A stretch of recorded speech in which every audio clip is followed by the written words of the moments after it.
Richard Sachs, Provost and Vice President for Academic Affairs at University of Rio Grande. I hope you'll join me later today when Randy Payton, the Sports Information Director here at Rio, will be my guest.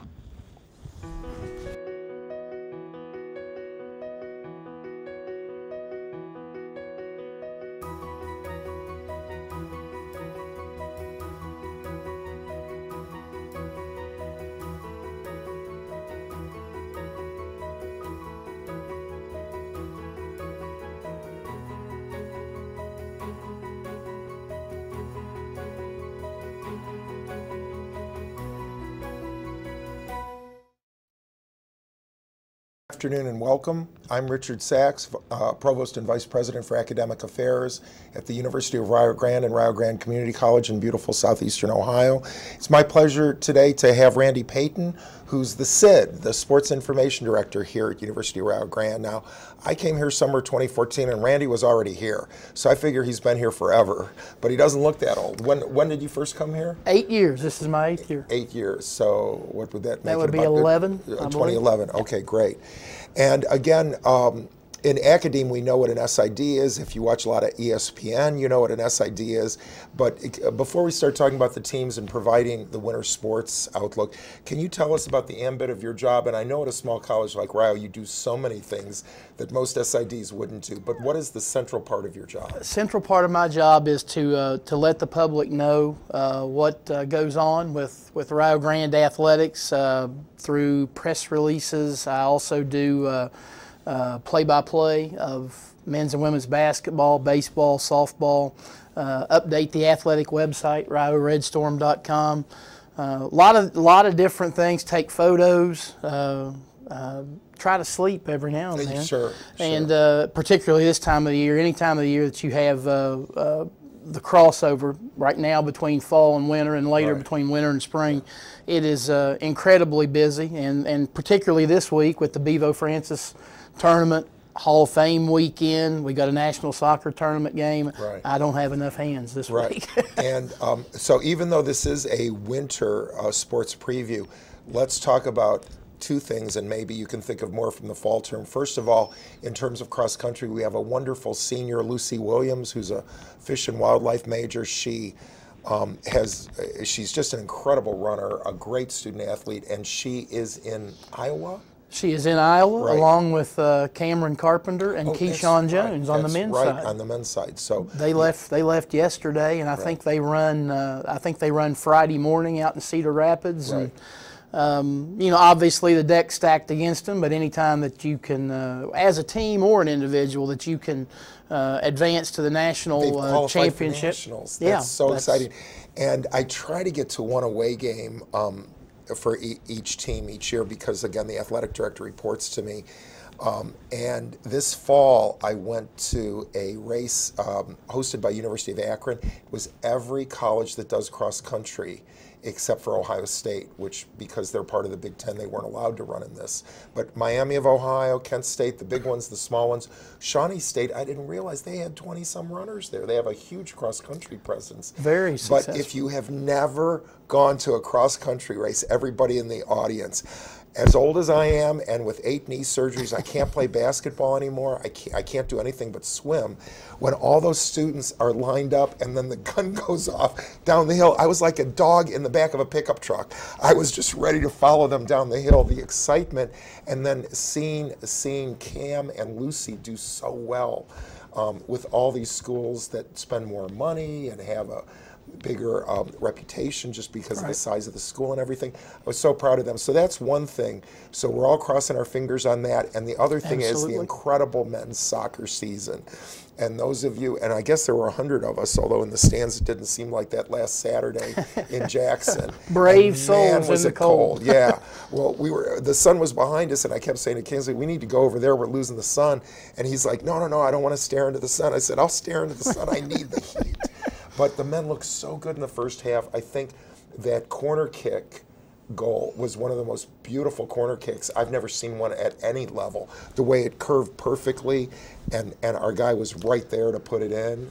I mean, it was textbook. Harry Riley is very good at the corner kick, the set piece play, if you will, and I think 2 of the 3 goals that we had were on corner kick opportunities. And you were right, they got out to a great start. They led 3-0 at halftime, and I don't want to say they took their foot off the gas in the second half, but Tech made a few changes and kind of took it to us in the second half. And fortunately, Eduardo Zarita scored with 43 seconds left in overtime, and we ended up winning the championship, but ended up being a lot harder than it looked like it was going to be when the day began. Right.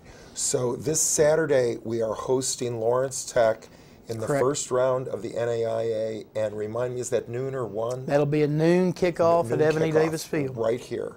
Yeah, and you couldn't have put the soccer field in a better place, because from my second floor office in Bob Evans Farms Hall for the evening soccer games in the fall, I can always see when it's about ready for me to go out there. So please come for. There's a piece of art that we put together in getting ready for the game this weekend. Rio and Lawrence Tech for the first time ever, and you're right, that is from Saturday's win over Tech. I remember that long-haired kid. He was good for WVU Tech. Yeah.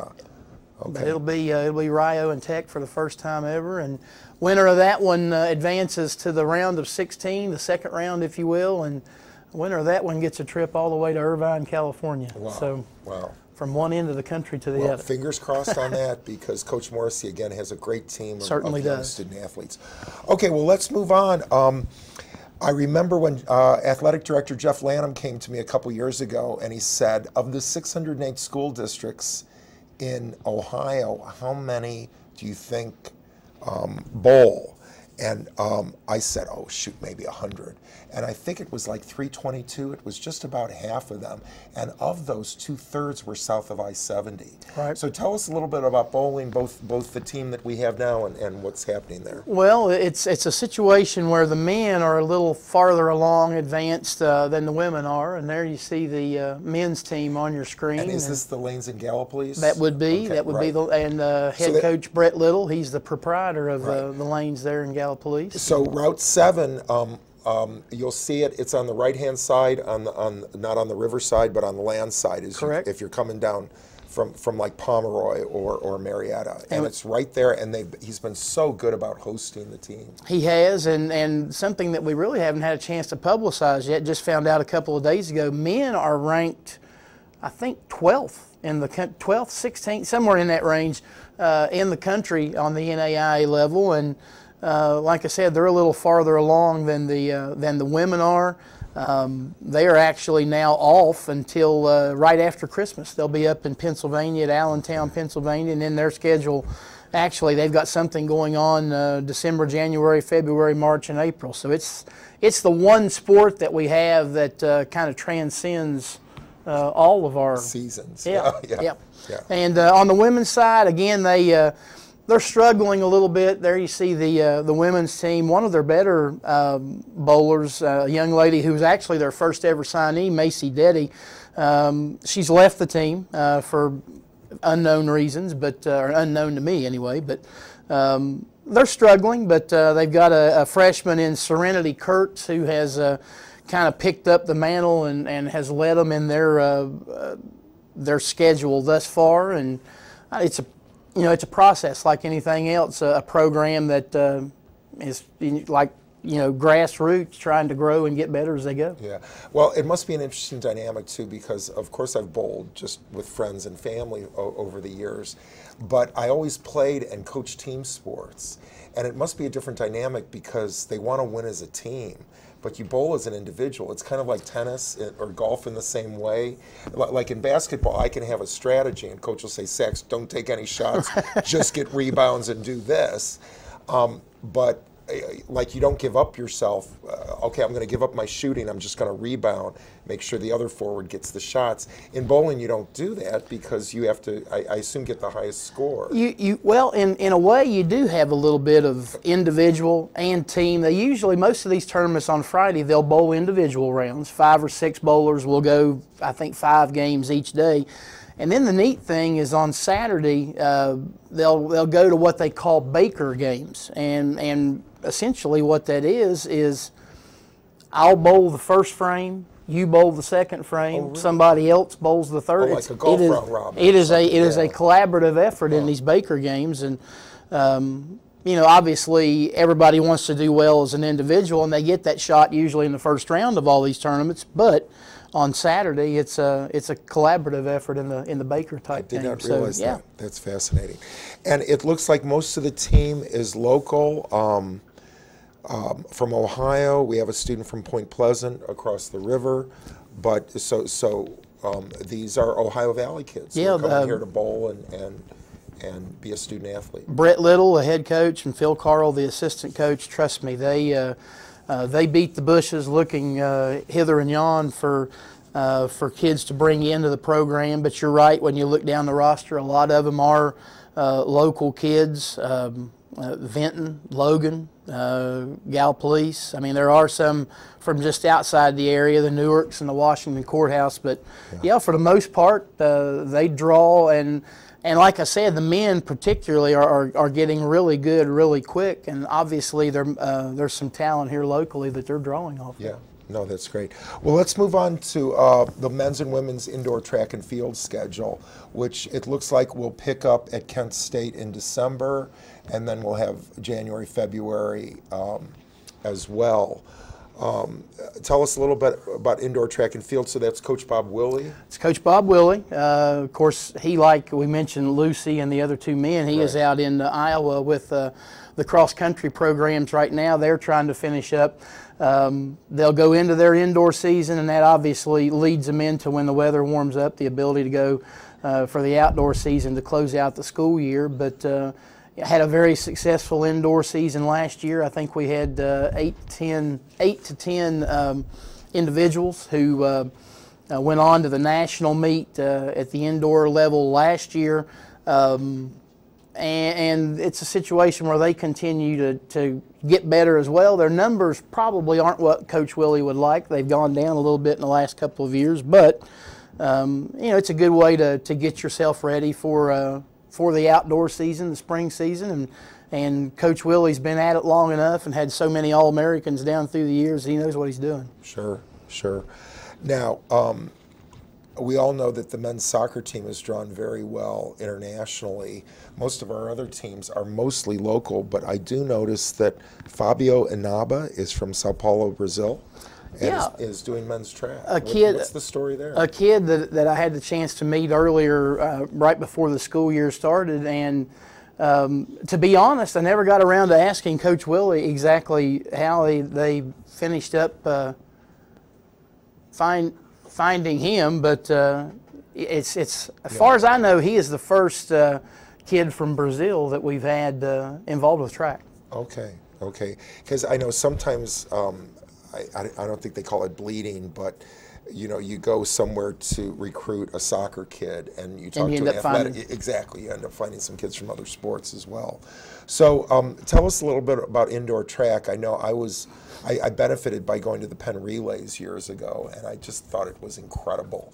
Everything from the shot put to the high jump and everything else. But could you talk about some of the events? Because I think people understand the sprints and the long distance running events, but what are some of the other things people would see if they go to one of those indoor track meets? Well, obviously you've got not as many, I guess, as you would refer to them as field events, simply because you're indoors and don't have the opportunity to get into the full complement of the sports. But you're right, it's particularly sprints and distance.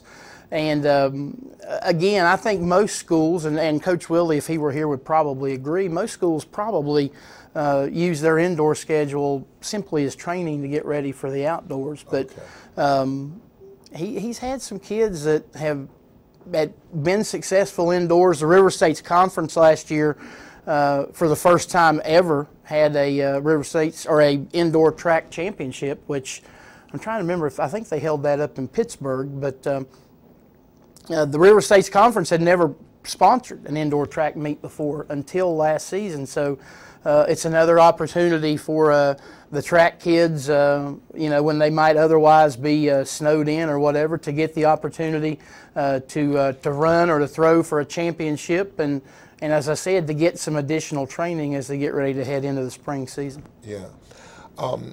just before we leave track and field, talking about the indoor meets, I was thinking about the movies on Steve Prefontaine. I don't know if you know Without Limits and Prefontaine, the two movies. Have some degree of knowledge Yeah, about. but one thing I love about that is Pre always, he was a jackrabbit. He would start fast, regardless of his coach saying, no, you could run better if you would slow down, and then you'd have more kick at the end.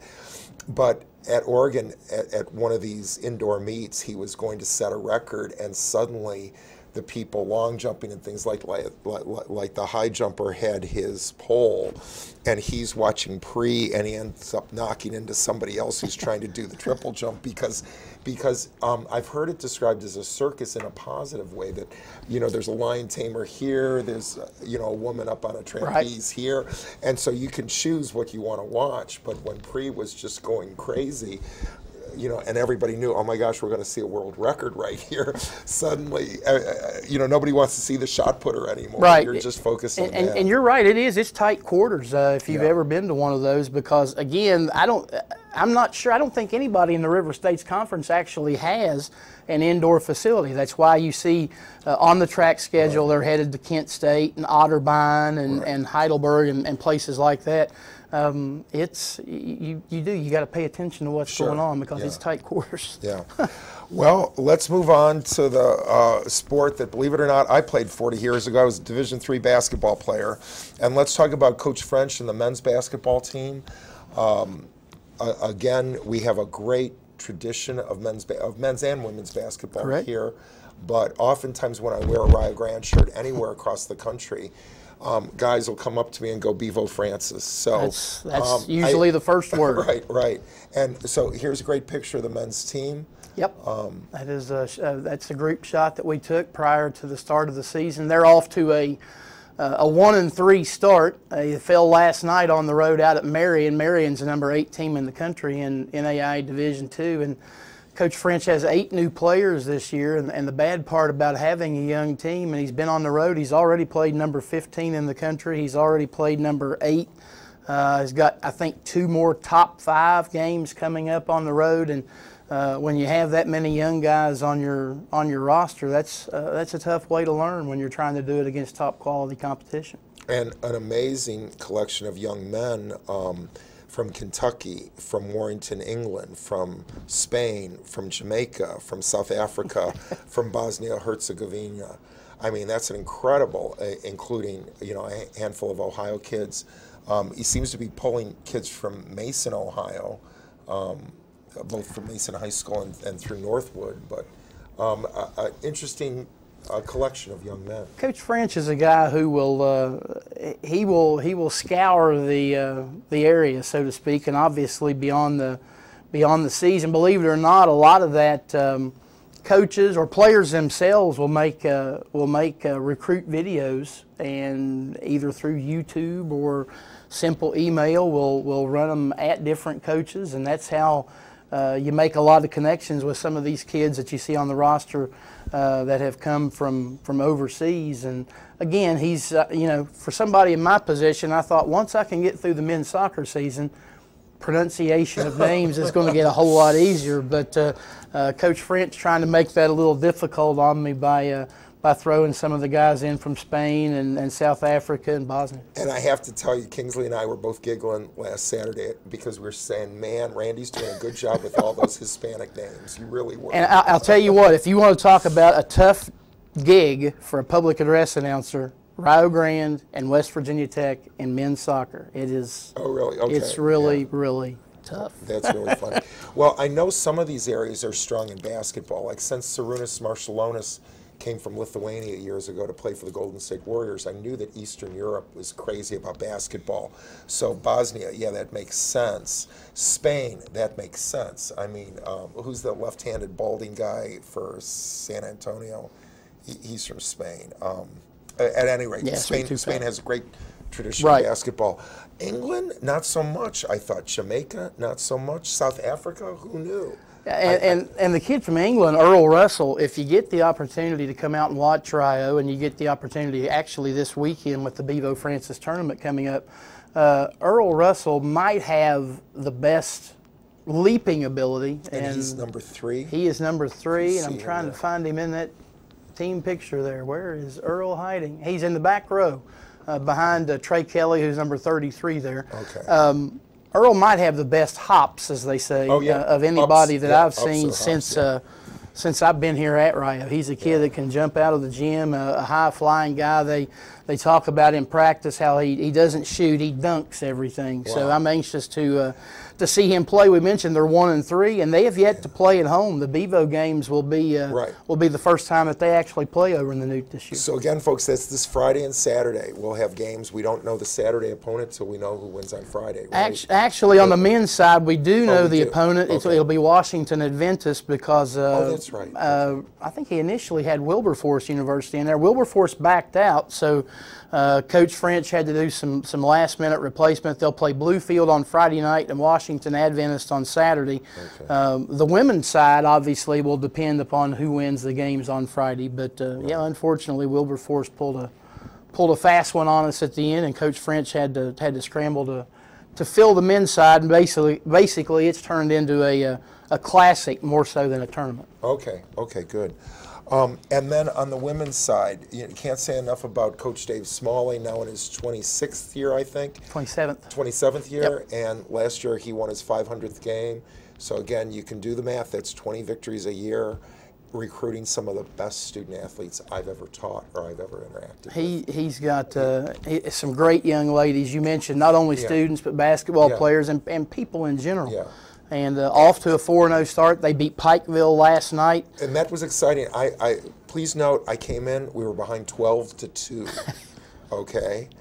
And almost immediately they made up the deficit. You were the good luck charm. I don't know if there's any cause effect there, but that is what happened. You know, if you've got film, just check. As Casey Stengel used to say, you can look it up. You can look it up. It's on the security footage, yeah.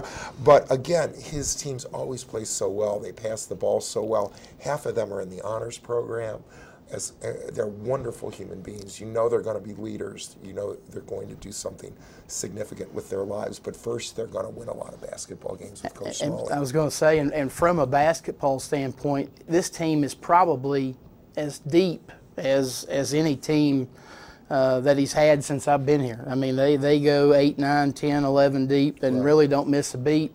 And you mentioned last night saw some adversity for the first time this year. They had blown out their first two opponents, defeated Madonna in their third game pretty handily, but really hadn't faced any kind of adversity until last night.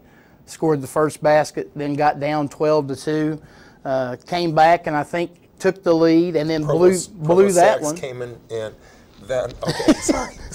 And then they pulled away late and got the win, and did so against a good team out of Division I Mid-South Conference, University of Pikeville, who had only been beaten once in 7 games prior to that. So again, there's some code language that SID Payton just used. The fact that they're NAIA Division I, we're Division II. I think they can give up like to 9 scholarships that or is something, correct. And we're like at 6 or something. That's the big difference. It's doesn't have anything to do with school size or anything like that. It has to all do with the scholarships you can offer. I think it's 6 point something at the Division II level, and like you said, it's 9 on the D1 level. And again, what that means is the institution is putting more money toward athletics. So we beat a better funded program last night. That's the takeaway for non-athletics administrators to know. And again, he's going to put a very good team on the field. I also noticed that he's playing some freshmen. He's got a new, do you call them big men or big women? My wife is 5'11", and on our second date, she said, "Do not call me a big woman." So I'm not. Don't go down that road. No, I'm not. And she's beautiful. I mean, she was a cheerleader at University of Missouri in the '80s, and even though she's in her 50s now, every time I see her, I'm like, "Linda, you're beautiful," and she rolls her eyes. Oh, stop it! I'm not. So I know not to call a big lady a big woman, but I'm a big man. You know. I mean, people would say, "I'll take big man." You know, or guys that play basketball still call me Saxman 2XL, even though I don't play anymore. So I'm not sure what. Probably the safest way to get through it is to call him a post player. Post player, thank you. Okay, so Avery Harper was the freshman post player. She got a lot of time. She's pulling good rebounds. And hit 2 big baskets in crucial situations toward the end of quarters. And we talked about soccer earlier, and basically Coach Smalley had a couple of what you would call set plays where obviously she went out under the basket and threw some screens. They got her the ball underneath, and right before the buzzer went off, she scored. She's averaging around 10 points a game through their first 4 games, and has been a pleasant surprise. And obviously, as the year goes along and she becomes more acquainted with the college game, you can only expect her to get better and better. Yeah, and Jimmy Howell, I can't believe she's just a sophomore because she contributed so well last year. A strong rebounder. Jada Carter, you know, a real general on the floor. She's a young lady who played really well in the first 3 games and played hard last night, but the shots just didn't fall last night. And, you know, we were fortunate last night that with Jada Carter not shooting well, Jasmine Smith not shooting well, Sydney Holden finally came out of her offensive doldrums and had 25 points last night. I was going to mention Sydney Holden and Jasmine Smith. Chelsea went off for 20 the other night, but I noticed she didn't start, and she just had 2 points in the first half. And that's the thing that we're talking about as far as their depth. It could be Chelsea one night, and Sydney one night, and Jada another night. And when you have a team like that, obviously, you got a lot of bullets in your gun, a lot of options that you can throw at people, and that's what makes Coach Smalley. I think their team is obviously a contender for the River States Conference Championship. They're a top 25 team right now, and we'll see how they continue to climb up that list as the year goes on. Well, you don't want to say too much too early in the season, but I'm really excited about that team. I am too. I mean, they made it to Iowa last year in the national tournament, and I think they've got just as good of a chance, if not better, this year to do the same thing. Right.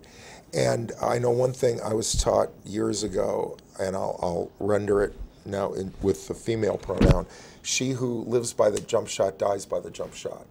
And I know whenever we were told your defense should always be consistent. Some nights you're going to hit the shots, some nights you're not. You can always play defense. Exactly. You can always play defense, and if you're not hitting the outside shot, just low post, get rebounds, you know, try to get fouled or something because you know you're going to hit 80% of your free throws, and just ratchet back. But whenever you have a basket like that, and then every away game, the angles are different, the lighting is different, so it can perception. Exactly. Yep. And who's behind the backboard, you know, it can make for some great changes.